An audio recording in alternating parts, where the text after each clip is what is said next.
We have covered how the breakdown of the family relationship has led to the infiltration of non-family values. So let's look at how our children have now become delusional, which may lead to mental illness.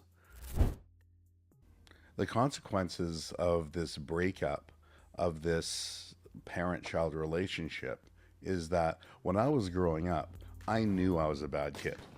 I was taught the values and everything from my parents. So in terms of my family, I was a bad kid. The problem with this generation and the breakdown of the family relationship, these kids, these tyrannical little monsters, don't know that they're bad. They believe that their reality is the true reality.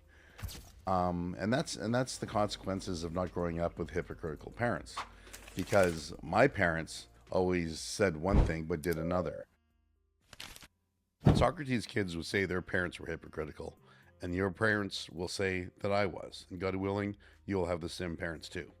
As we mature, this hypocrisy is understood to be how hard good parenting is and why we end up becoming our parents. Hypocrisy sometimes is just a failing attempt to meet a higher standard. Hypocrisy is a tribute that vice plays to virtue. And I imagine that followed all the way back, and that's why parents view our kids as not doing what they should do, but doing what they not ought to do. But that's the same with us. So as a consequence, when growing up, although we don't do what we're supposed to do, we do know what's right to do. And that's the blessing of a hypocritical parent. Now, if you don't have that sort of contradiction, what is right to do and what we sometimes don't do.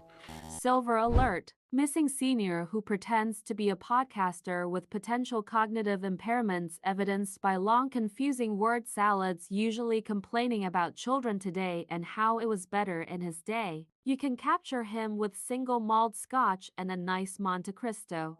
Then we never grow up knowing what is right. We only grow up knowing what we do is right. And that's a complete difference. And part of understanding what is right for us is critical thinking and not just living off of our desires. This is old school. Today's generation turns to the social media to justify their moral and ethical standards and thus face no behavioral contradiction. What they do is right, thus no self-concept of hypocrisy, resulting in total self-delusion. The next episode is on changing beliefs based on truth.